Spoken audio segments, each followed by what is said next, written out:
Segurem-se aí, galera, essa é a grande descoberta na antigravidade. Os cientistas querem reverter a gravidade e dizem que podemos construir uma máquina de antigravidade de verdade e, com isso, virar a física de cabeça para baixo, no sentido mais literal da palavra. Hoje vai ser muito louco. Vamos nessa, pessoal!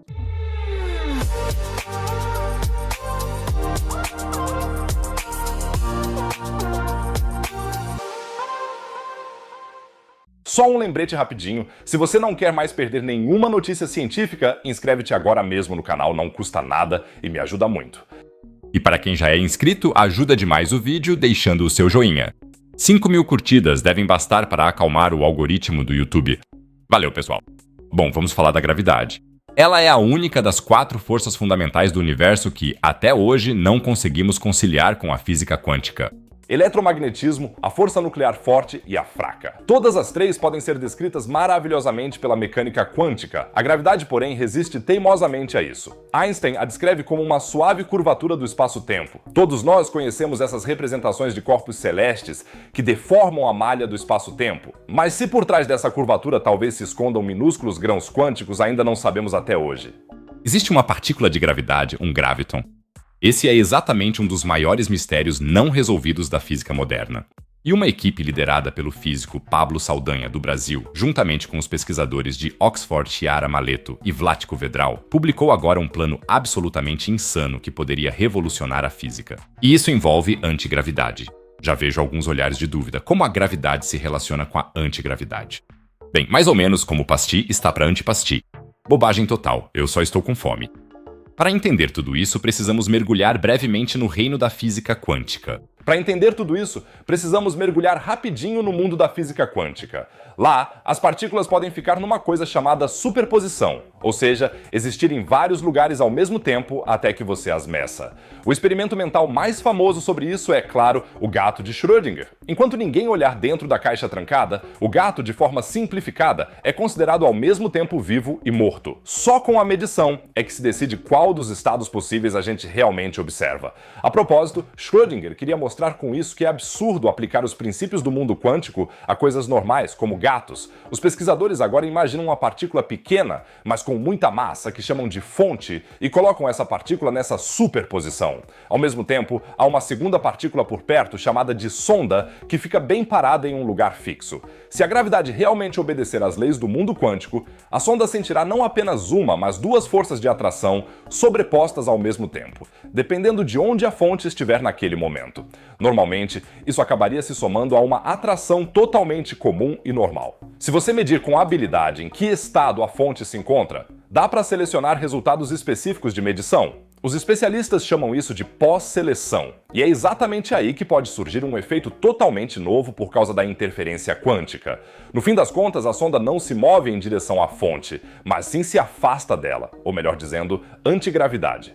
Não se preocupem, pessoal. Se vocês não entenderam isso, certamente não são os únicos. Por isso, aqui está formulado de uma forma um pouco mais simples. A pequena sonda é puxada pela gravidade ao mesmo tempo em 2 direções, porque a outra partícula, de certa forma, está em 2 lugares ao mesmo tempo. Se depois disso você selecionar resultados de medição bem específicos, esses 2 efeitos podem se sobrepor de tal forma que, de repente, parece que a sonda não está sendo atraída, mas sim empurrada para longe. E é exatamente esse efeito surpreendente que os pesquisadores chamam de antigravidade. Vlatko Vedral, um dos físicos envolvidos da Universidade de Oxford, explica o princípio assim: no fim das contas, o que importa é a pós-seleção, porque só quando você escolhe o resultado certo é que realmente obtém antigravidade. Em média, considerando todos os resultados possíveis, a gravidade continua atraindo de forma totalmente clássica. Aliás, esse Vlatko Vedral é um cientista bastante impressionante. Eu assisti a várias entrevistas com ele para a pesquisa e ele explica o reino quântico de uma forma realmente incrivelmente apaixonada. Deem uma olhada aqui. Acho que é simplesmente uma questão de consistência. Quando você tem um sistema quântico de verdade, como por exemplo um átomo ou um elétron que está em 2 lugares ao mesmo tempo, você realmente o colocou em uma superposição desses 2 lugares. E isso gera um certo tipo de oscilação eletromagnética. E a questão é: como descrevo isso agora, se a escolha é de fato totalmente quântica, mas não se permite que o campo seja quântico, parece haver uma inconsistência fundamental aí. E acho que Heisenberg investigou isso bem a fundo no começo, para argumentar que a gente estaria, de fato, violando o princípio da indeterminação se pudesse acoplar um sistema clássico como esse a um sistema verdadeiramente quântico. Afinal, basicamente, seria possível inserir essa informação quântica em algo que estivesse definitivamente em um ou outro estado, o que, obviamente, iria contra até mesmo as leis fundamentais do sistema quântico. Então, para mim parece que, se a gente pegar um objeto com muita massa e dá para discutir o quanto esse objeto precisa ter de massa para causar um efeito gravitacional significativo, mas se a gente colocar uma massa em uma superposição de dois lugares diferentes, aí a gente realmente se depara com um problema. E acho que o Feynman já disse isso há muito tempo. Aí você realmente se depara com uma decisão muito difícil, se não aceitar que a gravidade também seja quântica e, ao mesmo tempo, reaja à massa em cada um desses lugares. Bom, mas isso da pós-seleção soa meio trapaceado, não é? Eu simplesmente pesco os resultados para que a minha premissa se encaixe. Mas não é. Não se trata de forma alguma de um truque de mágica ou de um mero jogo de números. Se a gravidade fosse puramente clássica, ou seja, como Einstein a descreve, então tal repulsão nunca poderia surgir. Não importa quantas vezes e quão habilmente se meça. É apenas porque a gravidade pode interferir consigo mesma de forma quântica aqui que essa repulsão se torna possível. E é exatamente por isso que a observação real desse efeito em laboratório seria uma prova genuína de que a gravidade possui uma propriedade quântica. Eu sei, tudo parece ficção científica, como se tivesse sido roubado diretamente do último filme de Hollywood. Quantos filmes eu já vi em que a propulsão com a qual as naves espaciais podem percorrer anos-luz é explicada simplesmente com antigravidade?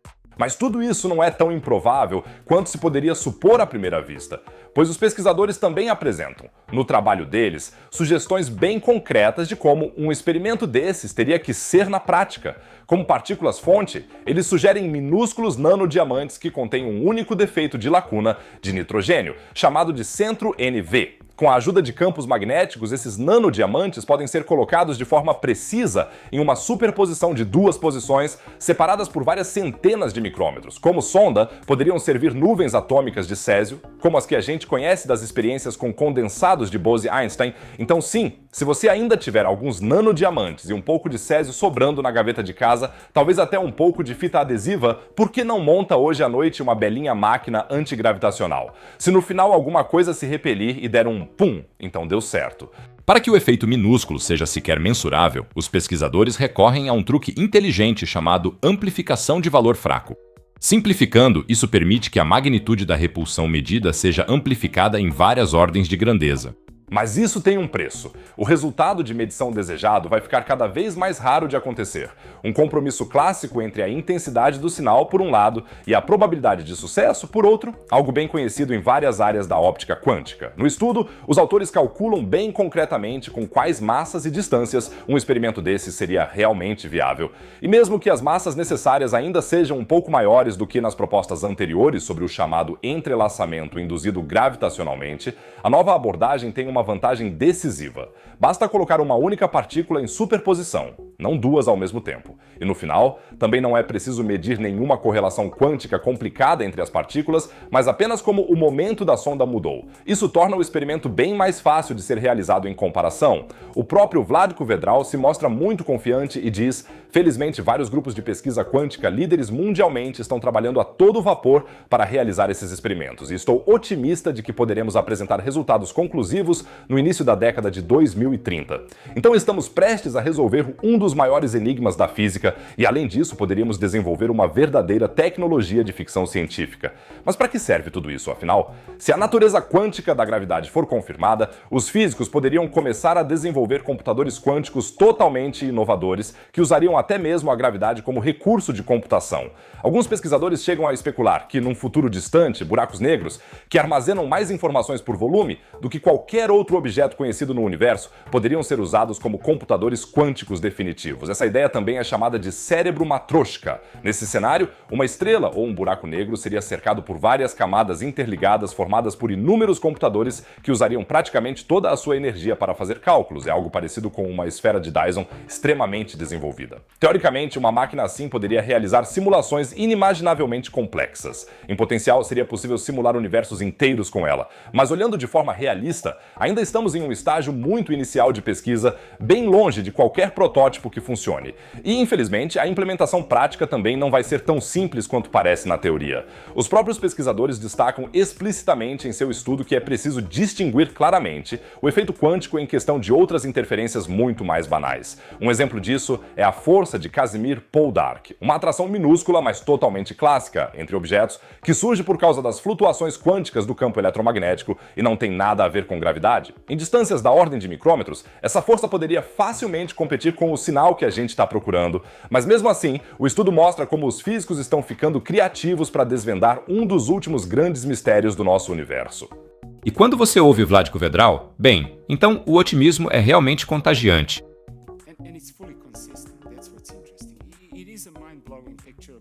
Tudo isso é totalmente consistente, desde os objetos mais simples até os mais complexos.